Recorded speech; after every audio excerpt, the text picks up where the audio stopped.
the week. This is a very important moment in this workshop. I know will be beneficial to all. Before we get started, I definitely want to welcome anyone who's listening and watching online. And again, please, everyone here, let's give them a round of applause for joining you online.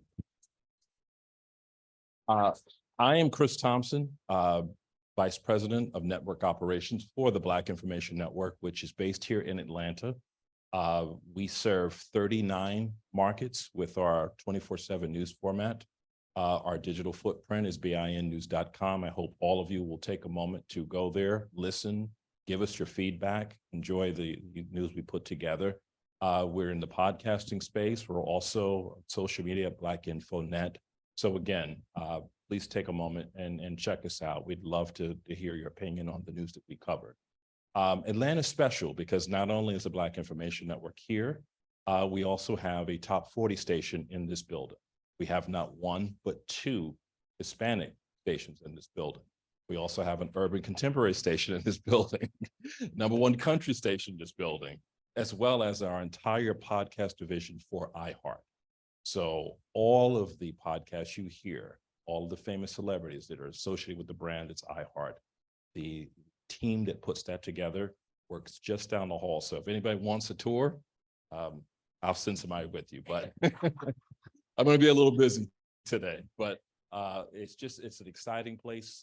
You may have seen the works in the area, great food hall. They've got axe throwing, they've got a dog park, they've got a beer garden, but most of all, they have us. And we're an extension to you. We're super, super, super invested in the community. We want to make sure that your businesses survive, strive, and grow. And if there's anything Iheart can do to support that, then you know that we're just a phone call away. Obviously, Jackie has made that connection, and I'm extending that connection to all of you.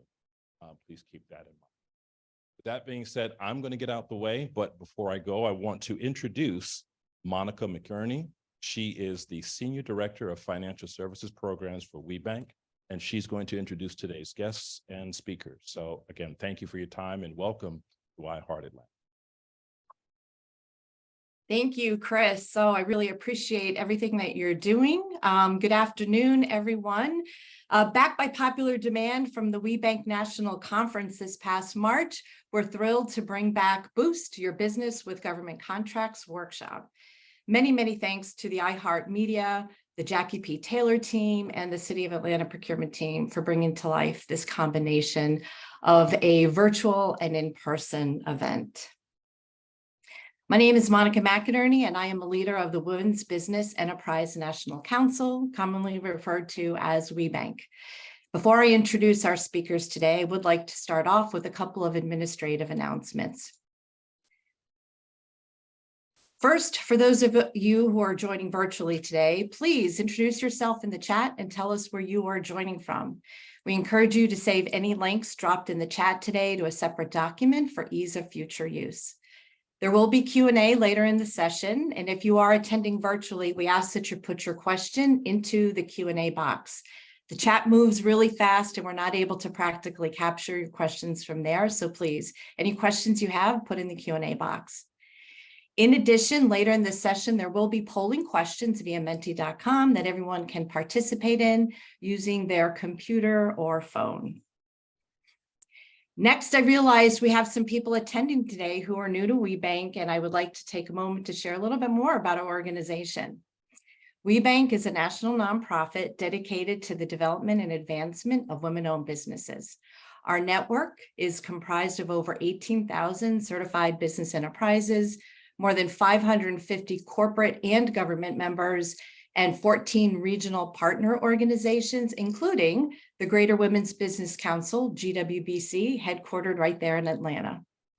If you are a women-owned business joining us today and are not certified by WBENC or the SBA, we encourage you to learn more about the certification process and benefits at our website. Please note that WBENC is an approved third-party certifier for the SBA's Women-Owned Small Business Federal Contracting Program. What that means is if you're applying for WBENC certification and you are interested in contracting with the government, it might be a benefit to you to apply for the WOSB certification at the same time. And now it is my pleasure to make some introductions of our speakers today, Jackie P. Taylor and Jaideep Majumdar. First, Jackie has over 25 years experience in organizational performance improvement and technology enablement. She currently serves as the U.S. Alliances and Ecosystems Leader, Public Sector, for the global Big Four consulting firm, EY, Ernst & Young. Over her career, Jackie has partnered with large, complex organizations to ensure their workforce, service delivery model, and technology enablement initiatives are aligned with their organizational strategy. Jackie is a thought leader, author, and regional leader for the firm's national EAN, or Entrepreneur Access Network, and has served as a mentor and coach to hundreds of Black and Latinx business owners over her career. In addition to her working with multinationals, Jackie is energized by her passion for assisting entrepreneurs with growing and scaling their businesses. Her ability to break down complicated concepts and distill them into simple solutions makes her a sought-after resource in the business community. Many of those insights are expressed in her newly released book, and I mean newly released book, hot off the press, Give Me a Boost, the Under-Resourced Entrepreneur's Handbook for Growing and Scaling Your Business. And next, Jaideep is a seasoned corporate procurement leader with 25 years of global experience in procurement and supply-based strategy. He has led and managed medium and large global procurement organizations at major corporates, encompassing a comprehensive range of direct and indirect commodities and services. Known as a strategist with a global perspective, Jaideep has a proven record of transforming organizations, creating and implementing procurement strategies and solutions, and developing robust supplier management programs. And I think he's probably going to share some of those things that he's done to the City of Atlanta's program. Jaideep is known as a leader who creates high-performing teams, develops strategic visions, and implements change. Jaideep is a guest speaker at many industry events and serves as a mentor to several small and diverse businesses. So friends, please give a WBENC welcome and a hearty boost to Jackie and Jaideep. Good afternoon. Good afternoon. Appreciate you guys making the time to join us today. I am a diversity enthusiast. I am guided by my passions and I'm energized by helping other people. And so hopefully you guys will help boost and energize me today because we're going to give some help as it relates to growing your business with government contracts. First, I want to make sure that everybody's here for the right reason. If you are online, I need you to type in the chat so that we know you are actively listening. If you are in the room, I'm going to need to hear your voices. If you want to grow your business in government contracts, please say, give me a boost. Okay, so today we are going to start this like a funnel, right? We're going to go wide. I'm going to give some tips for how you can grow your business with government contracts. And then we're going to narrow the funnel and we're going to get very specific. I'm not about the academic discussion where you leave with a lot of knowledge, but nothing that you can immediately apply. So we're going to narrow the funnel and we're going to have Jaideep Majumdar and his team share some information with us on how you today can start doing business, not only with the City of Atlanta, but how you can leverage some of those insights to do business with local government going forward. Are you guys ready? Okay, good. So I'm going to start out by saying something that most workshops do not say. You can actually use your phones. In fact, I want you to take your phone out. Definitely silence it. But in a second, I'm going to pull up a Menti poll just to make sure that Jaideep and I know who's in the room, who is online with us. And so if you go to menti.com, it's going to ask you for a code to put in. And the code that you're going to put in today is 72892711, or you can just scan that QR code there. That's a quicker way to make that happen. And I'm going to do an icebreaker question that's going to help us know kind of who's in the virtual and physical room. And it will also make sure that by the time this complete hour is done, that you leave with more than you came with. Fair enough?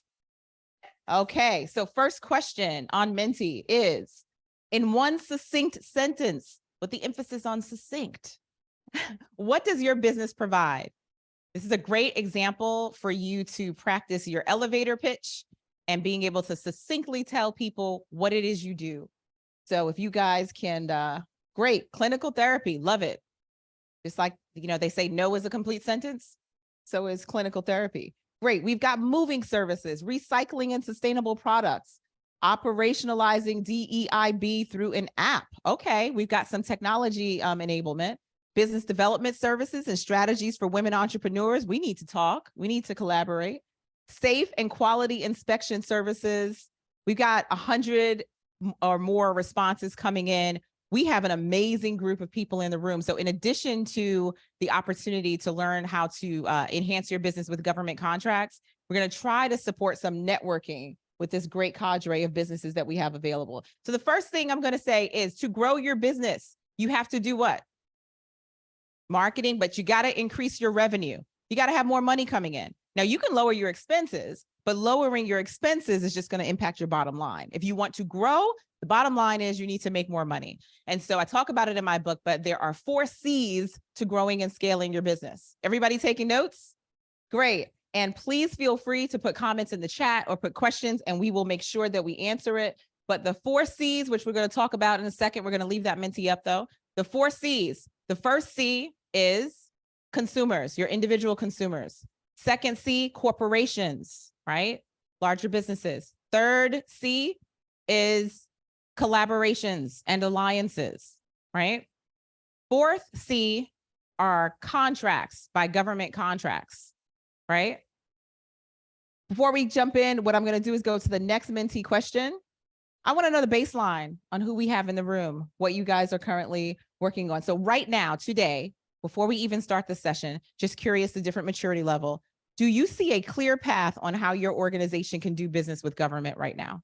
Right now, this second. Go ahead. Answer on the mentee. Yep. Okay, great. Somebody's doing your mentee, so that's good. Okay.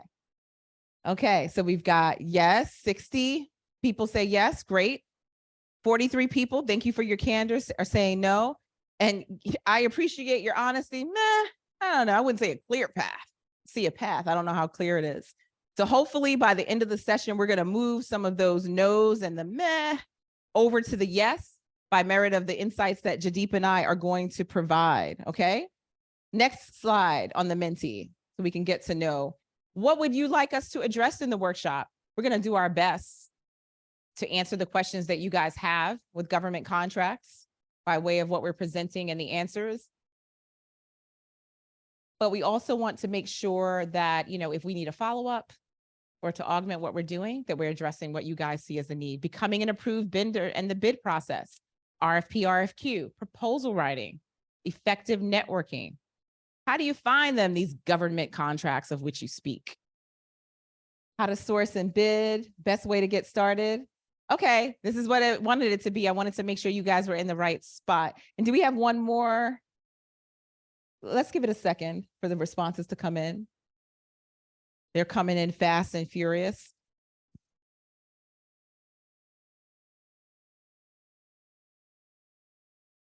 Great. Who was here first today in the room? Do we know who was here first?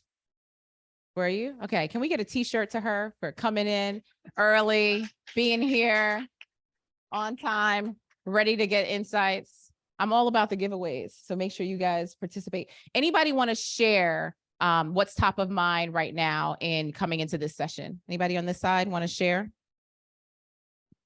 No pressure, be staring at you. No worries, no worries. Stephanie Nicole from SNS Consulting. I definitely want to be able to figure out how I'm able to leverage as far as networking. I'm at every event. SNS Consulting, we are a certified service-disabled veteran, minority-owned, women-owned business on the government and on the corporate side. So we have all of our certifications. And so we're always networking. And so people are always saying, give you a card and follow up, but there's no true connection. So that is what I'm looking for, is how to be able to do that. I'm all about making the rubber meet the road. So that's what we're going to do today. So I'm going to jump right in. First thing are those 4 C's. What we're going to focus on today is the C as it relates to government contracts. When I talk about consumers, those are individuals. If you've got products or services, then you've got brick and mortar, people coming in and out. If you're e-commerce, people going to your website, right? You need to make sure you focus on that. The other C around corporations, there are absolutely opportunities. And WBENC is amazing for helping organizations tap into corporate suppliers to become a part of their supplier database. There's also collaborations, which are alliances. That's where you create strategic partnerships with complementary businesses. And we have a whole other session that we do on that. But the fourth area that we're going to talk about today are contracts, specifically government contracts. Now, federal contracts are very similar to some of the things that I'm going to share today, but also different. Today, we're going to focus more on the local market. So City of Atlanta, municipalities, and things of the like. Fair enough? Okay, you guys ready? Great. First thing is to be ready so you don't have to get ready, right?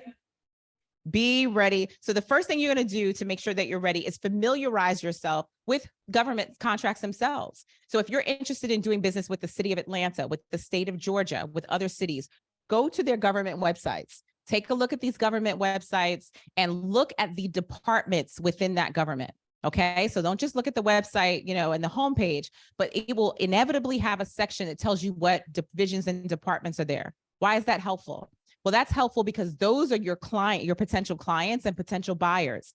And I guarantee you, they're going to have a Department of Sanitation, a Department of Transportation, a Department of Education. You'll start to see commonalities across the various potential clients that you could have in these local entities. So familiarize yourself with them. Second step in being ready is to familiarize yourself in what they buy, right? So what are the types of goods and services that they buy?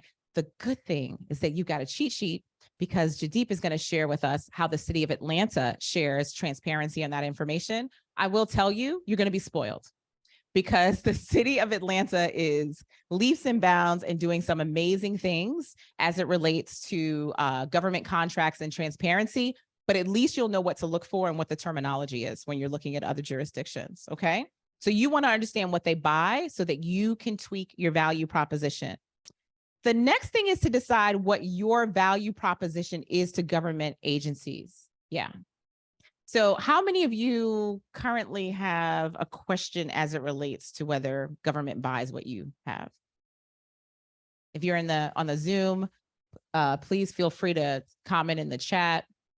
So I'll tell you a little anecdote. One of my mentees has a public relations firm. And so obviously I'm a big proponent of strategically looking at your business and how you can expand it. And so I said, have you thought about government contracts? She's like, Jackie, I'm a PR firm. I have corporate clients. I have individual clients. I said, I know who you serve, but have you thought about government contracts? She couldn't figure out how it fits in. She's like, what am I going to do? Promote a boring government? No offense, Jaideep. A boring government session? So we continue that discussion, and then along comes a global pandemic. Remember, right? So COVID happens, a global pandemic. Obviously, PR was not top of mind for a lot of organizations, but we had a strategic discussion. And at the time, my firm, I was in New Jersey, the lead partner in New Jersey, we were providing help with COVID relief. So do you remember the rental assistance that was being provided during COVID relief? Well, it's great, except people were in their homes. And so although the money was available, it was hard to get it out to the people who needed it. And so governments were looking at ways to market, have PR, and get on the ground. And so ultimately, and I'm proud to say, we actually did work with the city of Newark, and they were one of the only cities to give 100% of their dollars out. But we also had an opportunity with the city of Bergen, the county of Bergen. Bergen County is the largest county in New Jersey. And so when we needed to do PR, Ernst & Young, we do a lot of things, but we don't do PR. And so I reached out to my mentee who was in the supplier database already. We had to move quickly. And I said, guess what? Government needs PR. She did an outstanding job with that contract. She created social media assets, leveraged relationships, helped us with the outreach. But the bottom line is be ready so you don't have to get ready, because there are always opportunities. And now she's actually engaging in other contracts with local government doing similar things, but she understands the use cases. Do you guys hear me? Okay, so be ready. Be in the government game and get on lists. I appreciate that you shared your certification status. And so Monica also shared with us, certifications, WOSB and WBENC certification. Many cities have reciprocity with the national certification. And so if you have not gotten certified, get certified. How many people in here are certified? If you are certified, we want to know, and you on that Zoom, if you can put a comment in the chat and or in the Q&A and let us know that you have certification. We just want to know that, and so we can understand who's there. Now, this is important because in different cities and counties, they will have their own list, but many of them have reciprocity where if you are nationally certified, then they will include you on their list in their procurements. And so that national certification is key. It is not as arduous and as difficult as people will tell you. They just don't want you to get certified because then you'll be, yeah. So it's not as arduous. Just set the time strategically to work on your business instead of in your business. How many people work on their business? Okay. This is one of the things strategically you want to make sure that you're getting certified. You got to get in the game. And then the last thing I'm going to talk about, because you'll hear Jaideep and his team discuss it, is the RFP. So now you do business in commercial. Many of you do business with commercial accounts. Now, if Iheart said, you know, we really need ice cream on Tuesdays here at Iheart. And so we need a vendor to provide ice cream. And we think we want strawberry ice cream. And they came to your business and said, we need strawberry ice cream. And let's say you're an ice cream vendor. And you said, you know, I don't have strawberry, but I have an amazing shortcake ice cream and a chocolate ice cream that your folks will love. Then he might say, okay, I think that might work and continue. Not so in government. If government asks for strawberry ice cream, give them strawberry ice cream. Okay, you can tell them all the other things later. And that's called answering the mail. I gave that vivid example because when RFPs are published, they are published for fairness and equity to all the potential vendors that can do business with that or that entity. And so the RFP is super prescriptive in that request for proposals. It will tell you exactly what they were looking for in the order in which they want it, the information that they need from you. Please do what we call answer the mail. Literally, you want to go piece by piece. They asked for A, we gave them A. When you respond to RFPs, you know, when you're working in corporate, they can say, we need somebody to do DEIB strategy, and you can send them a brochure. In your mind, you're like, figure it out. I'm basically giving you my brochure. You cannot do that with government. If they ask a question you want to answer. The other thing with the RFPs is when they are published, they are time-based. There are due dates. And so if an RFP is published, please pay attention to those dates. It will tell you when the RFP is due. It would also tell you when there is a Q&A period, so you can ask questions, right? And it will also tell you for some of them when there is a bidders conference. This is important, right? So these are dates that you immediately want to jot down and put in your calendar. When you get the RFP, you want to read the entire thing, okay? You read the whole thing, and then you step back and you start to parse out how you're going to respond to it. Very, very important. The beginning will have T's and C's. And I jokingly say, do you guys remember those commercials where they'll say, here's this beautiful red car. Liability is in, and they'll have this whole list of like disclaimers. The beginning of the RFP will feel like that. It will feel boring. You will want to skim. You may want to nap. That's why we're in the Dunkin' room. Get caffeine and read it. So which part of the RFP do you read first? Anybody? Which part of the RFP do you read first? No. No. The whole thing. I said, read the whole thing. Do not parse out. Read the whole thing. I can't tell you, even in these big firms, how many times they get the RFP and they say, I'm just going to skim and go to the important parts. What's the summary? What are the dates? And something's missing and you are scrambling at the last minute. You don't have to scramble. Read the whole thing. When you hire somebody who's working on RFPs and they read the whole thing, keep them. They are a jewel, okay? So you're going to read the whole boring, exciting, exhilarating, amazing thing, okay? It's also important for the T's and C's because you have to get your attorney to review it. Say attorney. How many people have attorneys? Let us know in the chat. Okay, perfect. If you don't and you want to do business in government, get one. You're going to want them to review the terms and conditions, T's and C's. It's going to tell you how much insurance you need to have, what the limits of liability are. You know, there's sometimes they say, if something happens, you got to pay us 10x of what the size of the contract is. If your company is at X, you may not be able to pay 10x. So you want to pay attention to the fine print, get an attorney to review it. The Q&A period is your opportunity to highlight anything in the terms and conditions that might be difficult for you. I'm not saying they're going to change it, but it's your opportunity to highlight it. And progressive procurement departments actually take that feedback into consideration moving forward, okay? So the Q&A period, make sure you stick to that timeline. There's also a bidders conference for some RFPs. So some don't have a bidders conference, others do. The bidders conference is important for a few reasons. One, it's your opportunity to ask questions, but it's a little strategic also. because it's at the bidder. Who goes to the bidders conference? Yeah. Who goes? Okay, she's going to go to the bidders conference, but who else might be there? The client's going to be there at 100%. Let's get her a t-shirt. Can somebody get her a t-shirt? Can't. Competition's going to be there, right? So anybody who's interested in responding to this RFP is going to be at the bidders conference. And they have this wonderful thing they do. If it's virtual, they take virtual attendance. Otherwise, when you're in person, you fill it out, you put your name, you put your phone number or your email address, your title and who you're from. So 2 things that you as an emerging business get out of that. And I say emerging businesses because words are powerful and you're not small, you're emerging. Right? We're growing. And so 2 things that emerging businesses get out of that. 1, you get to know who your competition is. 2, as an emerging business, you get to figure out who you might need to partner with.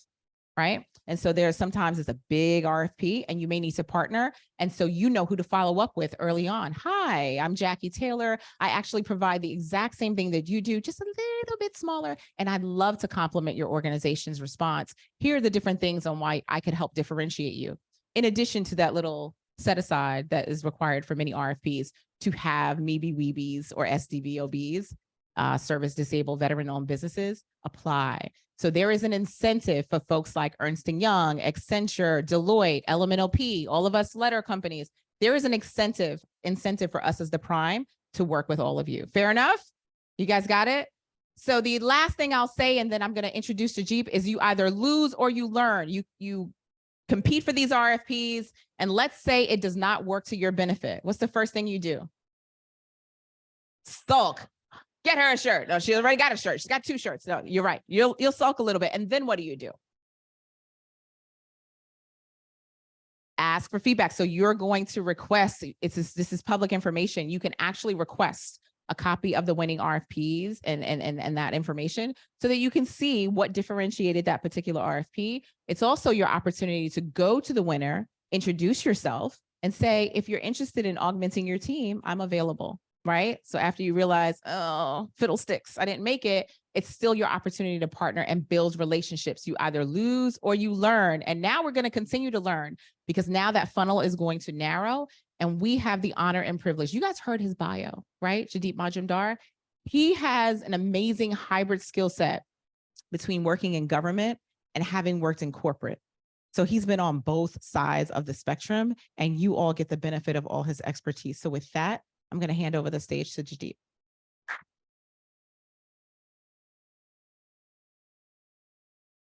Thank you, Jackie. First of all, we buy anything and everything at City of Atlanta. So having said that, there is no niche services we are buying or products we are buying. It is everything, starting from toilet paper to paving of roads to construction of runways. So having said that, I wanted to welcome you to Atlanta and to this session. The other piece is it's such a privilege and honor to be standing in front of you to talk about the progress that we have made with City of Atlanta and what is in store ahead of us. So with that, I want to play a short video from our mayor, and you can see his vision of promoting suppliers, diverse suppliers in this space. So with that, if you can play the video, that'll be great.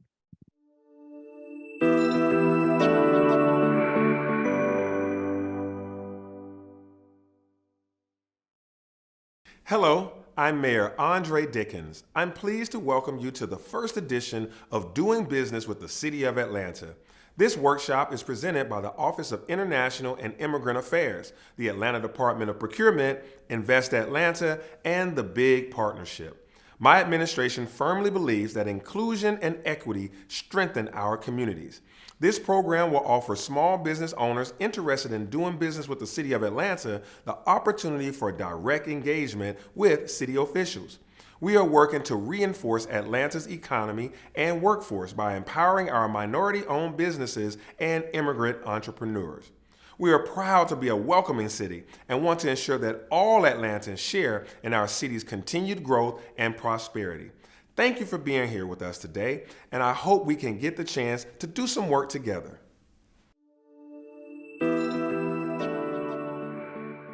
What is the key message you heard there. Let's do business together.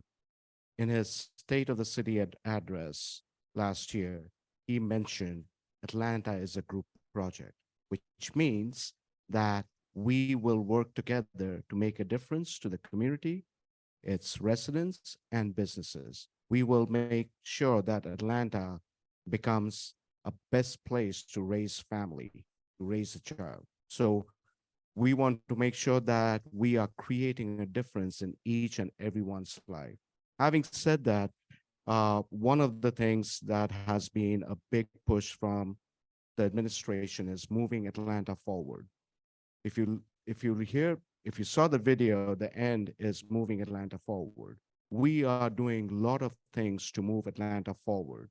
There are 4 specific pillars that we are addressing to move Atlanta forward. A is we want to make sure we have a safe city. B, we want to make sure that we are creating opportunity for all.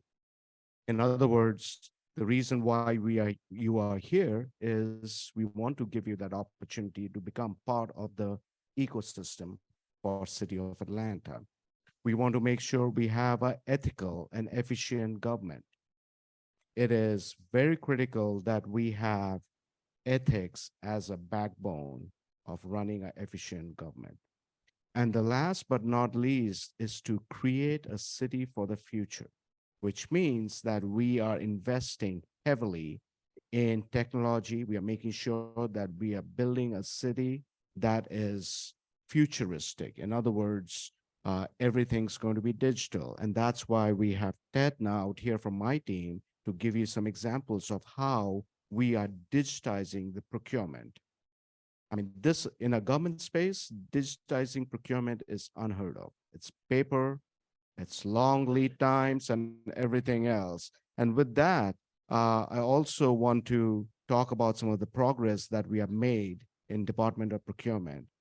Like I said, Department of Procurement in any municipality, federal, state, any RFP, any projects you do is 7 months, 10 months, 12 months, 15 months, 18 months, and so on.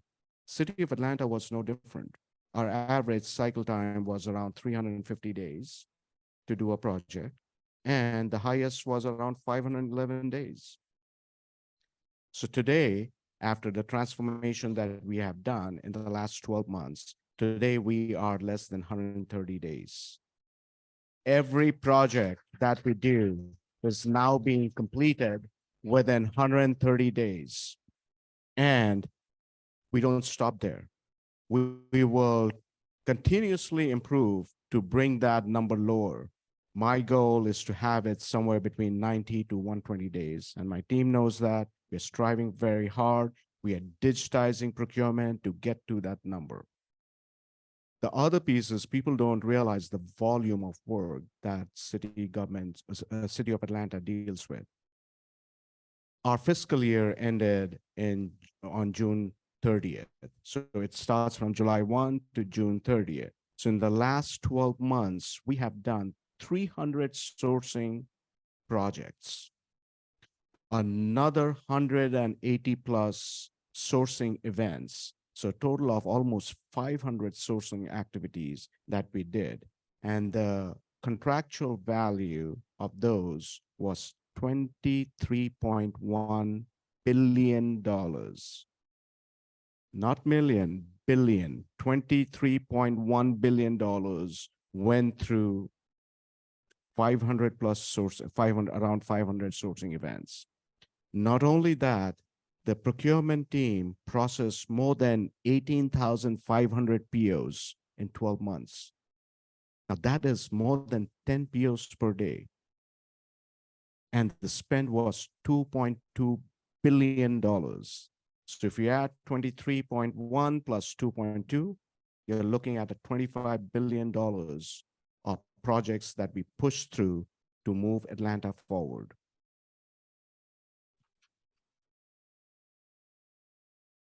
So a lot of people ask me, how was it possible to move so many projects and so many dollar amounts together, quicker? A, we reduced the cycle time to 130 days. That helped us to push more projects forward. B, we created efficiency factor in how we do things. We digitized procurement. We use technology to make sure we are efficient and productive. And that is those are the two primary reasons why we were able to push projects together quickly. The other piece is we had a PO cycle time of 11 days. So in other words, if you're a supplier, you would submit a requisition or you'll submit your invoice. It'll take us time to create a requisition. The PO would take 11 days to get approved. And here after 11 days, another 30 days for you to get paid or 45 days to get paid. Long cycle time for small suppliers, minority suppliers. We reduced the PO cycle time from 11 days to 2.3 hours. So we are processing POs almost the same day so that our suppliers can get paid quickly. So those were some of the pain points that I heard when I took this office. They didn't, it's a long cycle time.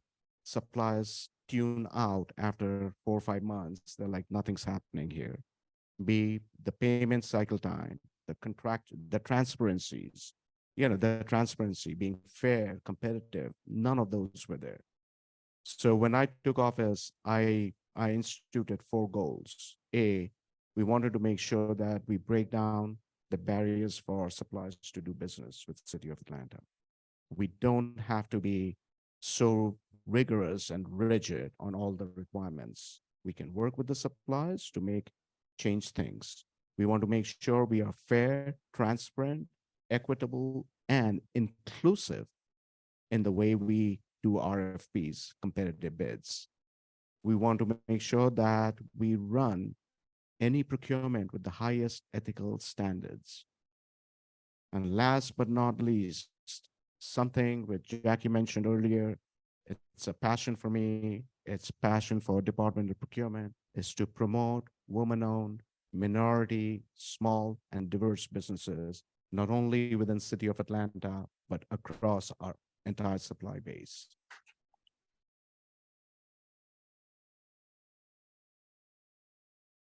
Another thing that we also looked at is, are we making it very difficult for the suppliers to do business with us? In other words, in a 180-page RFP document.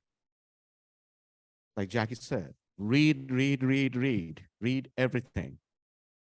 But the thing that we can do to help you is to reduce the number of pages from 180 to maybe something that's similar. That's something manageable, right? So that will give you more incentive to read the entire RFP. So having said that, Jackie did mention about a few things. On the government side, be very specific. Only answer those questions that are requested from the suppliers. The reason behind that is we want to make sure that we are able to compare your RFP with someone else's RFP. We want to make sure we create an equitable platform. Because unless we see that, it's very difficult to compare suppliers. And then it becomes an issue. One supplier may say, I have a better proposal than the other. Now, there's always the opportunity to add in a section that I've bid on this. Here is an opportunity. Here is a suggestion that I have. We will factor that. I mean, when Jackie was talking about the Q&A session, why is that important? Because you can pose those questions. You can tell them that this is option A, this is option B. We'll bid on this, but here are other ways of doing business. And we are taking every supplier comments very seriously. Your voice matters. In other words, your feedback is very valuable for us to transform the organization. Atlanta is a group project. You make it happen for us. You make it happen for the community, for its residents, and for the businesses. So with that, are there any questions, immediate questions you have about the city or the numbers that we have. We have also reduced the number of canceled RFPs. A year back, we had almost around 111 canceled RFPs. Today, we are at 30 or 33 canceled RFPs. The reason why we reduce the cancellation is because it costs our suppliers to put forward a proposal. It costs us money. It costs the taxpayers money to cancel an RFP. So now we are looking at every RFP to make sure that we cut down the number of canceled RFPs. So I'm going to just do a rapid fire question. We have some questions from the online Zoom, which folks in the room may have as well. Can you repeat what RFP stands for? And maybe you can add what an RFI is. So RFP stands for Request for Proposal. So if you know the government space, there are two types of procurement. One is a competitive procurement and one is an alternate procurement. Competitive procurement is RFP, which means that you're competing with other suppliers in a fair, transparent, inclusive way. The other one is alternate procurement, which includes sole source, which includes special procurement, which includes cooperative agreements, which Jackie mentioned earlier, is you may have agreement with federal, state, or different municipalities or cities. City of Atlanta has the option to leverage that and bring you on board. So those are part of alternate procurement. So RFP stands for Request for Proposal. It falls in the competitive procurement bucket. RFI is Request for Information. From time to time, we will release RFIs to gain market insights, intelligence, and so on. We want that market feedback because once we have the market feedback, once we have the supplied feedback, we can create very effective RFPs. So with that in mind, a lot of suppliers come and say, it's a waste of my time. They just gather this information, do nothing. The answer is not that. For me, time is money. So any information that I request from you is being used in a very intelligent way or smart way to create a proposal for you. It is not for us. The proposals are for you, for our suppliers, for small businesses, minority suppliers, diverse suppliers, woman-owned suppliers, and so on. So keep that bigger picture in mind when you think about RFPs and RFIs. And 3 more quick questions. Should we always have our capability statement with NAIC and CAGE codes available at the bidding conference? It's always a good idea to have your 3 C's and 3 P's ready. Does anyone know what 3 C's and 3 P's are? Jackie spoke about 4 C's from your business perspective, but for your business to move forward with conducting business, you need 3 C's and 3 P's. The 3 C's are your capabilities, competencies, and capacity. Those 3 C's need to map to 3 P's. Does anyone know what 3 P's are?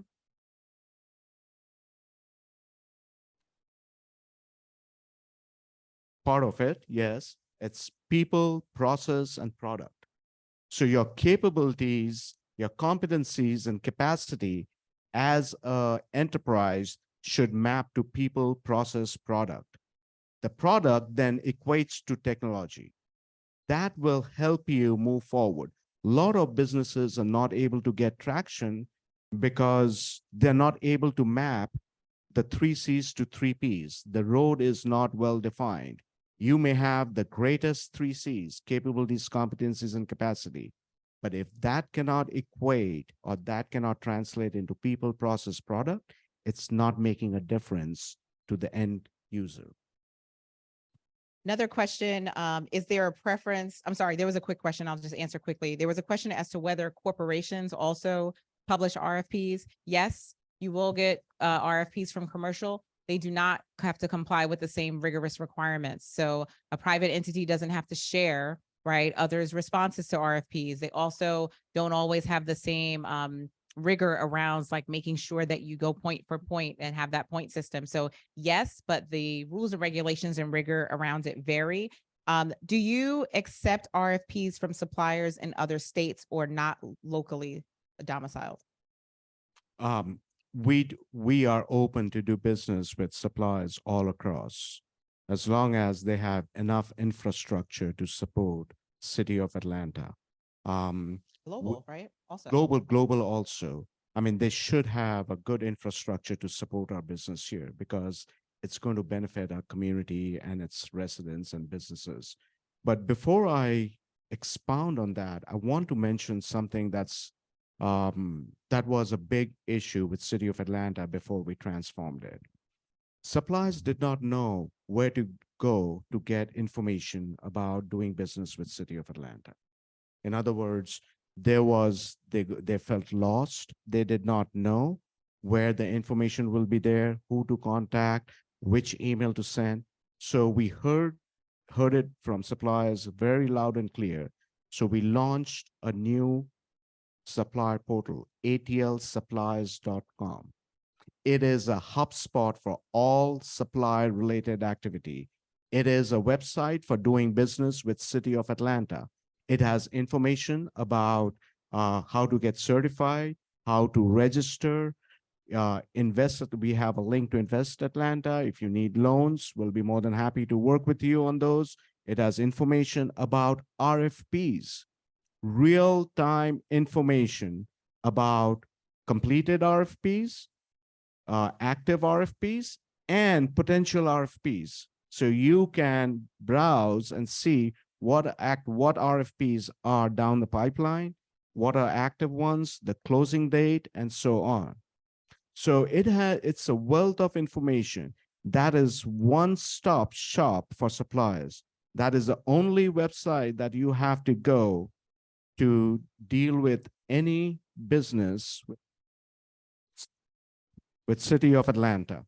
So atlsuppliers.com. Not only that, we are now heavy on social media. So all our bids, all our activity are now on LinkedIn, Twitter, Instagram, not TikTok yet. Maybe maybe we need the next generation to come and do TikToks on that. But no, absolutely. The next event workshop we have, maybe I'll master my steps on TikTok, and we'll launch the TikTok for Department of Procurement. So please follow us on LinkedIn, ATL City of Atlanta, Department of Procurement for LinkedIn, ATL Procurement for Twitter, for Instagram, for YouTube, and so on. Not only that, what we also did is we increased the number of training sessions for suppliers. So now ATL Supply also has a link where you can register for training, how to be a supplier with City of Atlanta, and how to bid on projects. We have training. We have trainings for that every month.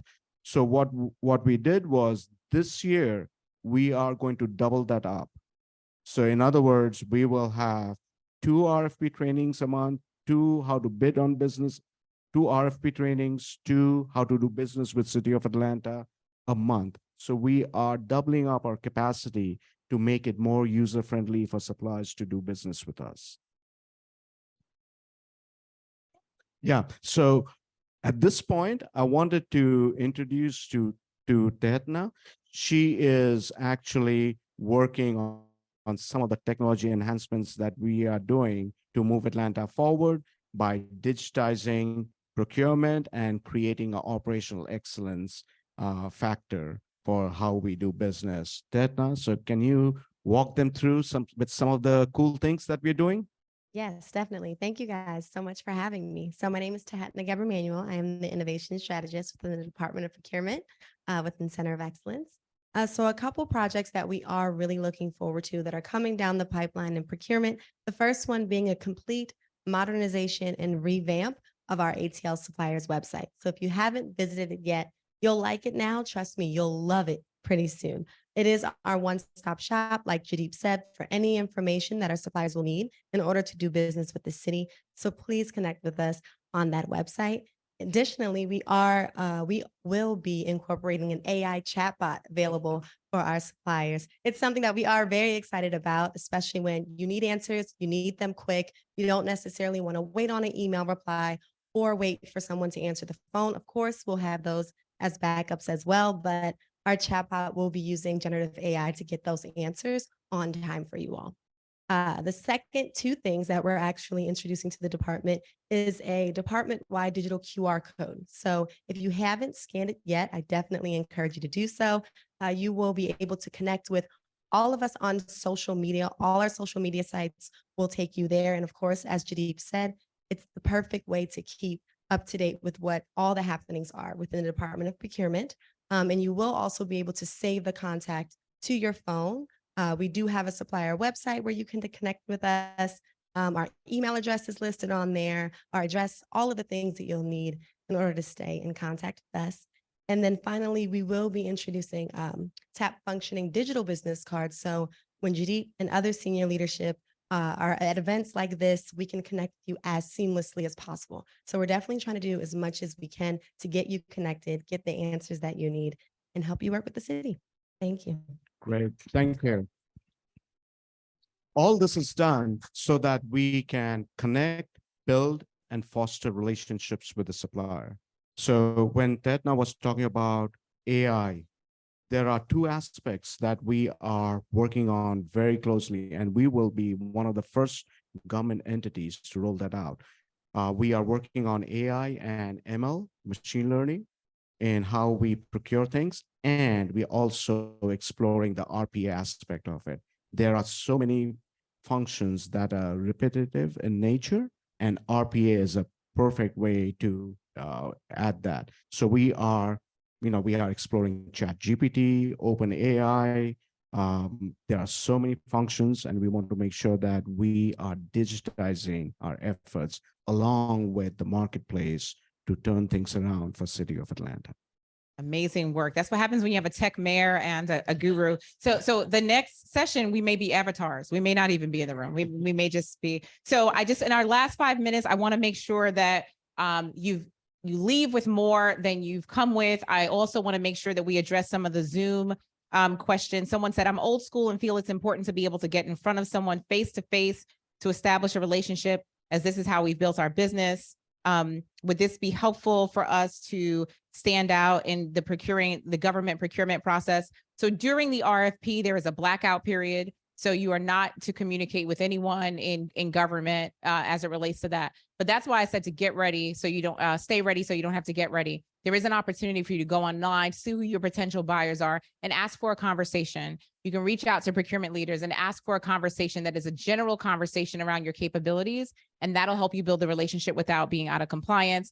And then there was a question which Jaideep answered.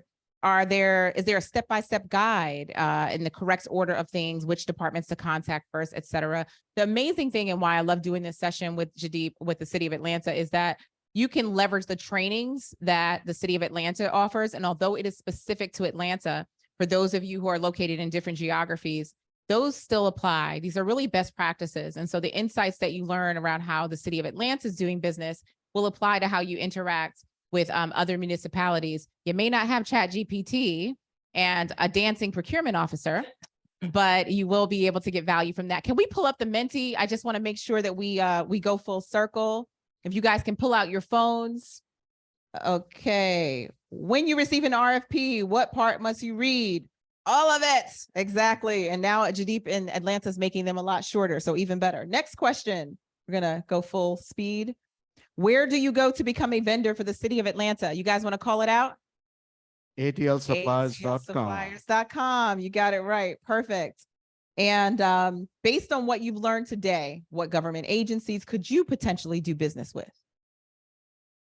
All of them. You guys have got this down pat. So appreciate you guys. At City of Atlanta, we buy anything and everything. Exactly. And we're going to share a lot of the information that you all provided, your succinct sentences. I want to thank you guys for coming in person and for also joining us online. What I'm going to share next is the QR code. So part of the campaign that I have is my mission and my ministry to help boost businesses. I will be launching the Business Boost Society. So if you would like to get an email when we launch, please scan that QR code. There is no charge to participate, and I'll be sending out things like pitch competitions, grants, loans, when we have sessions like this to help you hone your business and work on your business and not just in your business. And then we also have atlsuppliers.com's QR code there. Get onto that database and make that part of your business growth and expansion strategy. And with that, we will follow up on some of the Q&A. I want to thank everyone. I want to thank my partner here, Mr. Jaideep Majumdar, for joining. And you guys have an amazing growth-oriented afternoon. Thank you. Thank you for having me.